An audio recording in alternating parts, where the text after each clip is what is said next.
Shalom. Hari ini kita akan renungkan Injil Markus pasal 1, teksnya ayat 1 sampai 13. Dan sudah dibagi dua paragraf. Paragraf yang pertama ayat 1 sampai 8. Yohanes Pembaptis persiapkan jalan Yesus sesuai dengan kitab Yesaya. Paragraf yang kedua ayat 9 sampai 13. Yesus dibaptis oleh Yohanes dan dicobai oleh iblis di padang gurun selama 40 hari lamanya. Kesimpulan hari ini, Injil Markus dimulai dengan proklamasi, inilah permulaan Injil tentang Yesus Kristus. Yohanes Pembaptis sebagai utusan Tuhan persiapkan jalan Yesus sesuai dengan nubuat Yesaya. Orang-orang dari daerah Yudea dan Yerusalem datang kepada Yohanes untuk bertobat dan dibaptis. Namun Yohanes memberitakan akan datang Kristus yang lebih berkuasa daripadanya dan akan membaptis dengan Roh Kudus. Akhirnya Yesus datang kepada Yohanes dan dibaptis. Pada saat itu, Roh seperti burung merpati turun dari atasnya dan ia membuktikan Yesus sebagai anak Allah. Selanjutnya, Yesus dicobai oleh iblis 40 hari lamanya di padang gurun.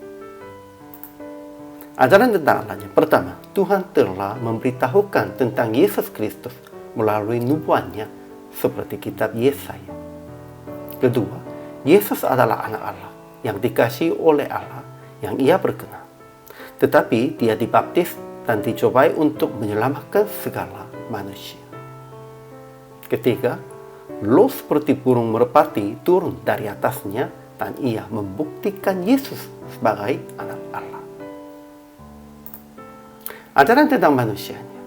Pertama, Nabi Yesaya telah bernubuat tentang Yesus Kristus dan tentang Yohanes Pembaptis sebagai suara orang yang berseru-seru di padang gurun. Pentingnya, Tuhan sudah merencanakan akan datang Yesus Kristus untuk menyelamatkan kita. Inilah lebih penting. Kedua, Yohanes Pembaptis mengajar akan bertobat dan dibaptis supaya orang-orang diselamatkan. Dia tinggal di padang gurun, tetapi banyak orang datang kepadanya supaya dibaptis. Dan Yohanes berkata kepada mereka tentang Kristus yang lebih berkuasa daripadanya, yang akan membaptis mereka dengan Roh Kudus. Aplikasi hari ini. Pertama, renungkan firman dari perjanjian lama sampai perjanjian baru. Dan usaha akan memahami rencana Tuhan yang menyelamatkan segala jiwa. Tuhan pasti ingin menyelamatkan segala jiwa. Kedua, memberitakan tentang baptisan dan Yesus Kristus kepada mereka yang belum mengenal Yesus, supaya mereka juga bertobat dan dibaptis dan diselamatkan. Ya, perlunya bertobat dan perlu dibaptis dan perlu diselamatkan. Itu satu paket. Ketiga, mengatasi semua pencobaan dengan hati persiapkan pelayanan. Ya, Yesus pun juga mengatasi pencobaan. Kita juga harus mengatasi pencobaannya dengan hati sesungguhnya, sepertinya Yesus Kristus punya, untuk persiapkan pelayanan. Akhirnya praktik hari ini, renungkan firman supaya memberitakan dengan jelas tentang Yesus sejak datang sampai naik ke surga. Kita harus memberitakan tentang ini dan mengatasi pencobaan dalam pertolongan Tuhan.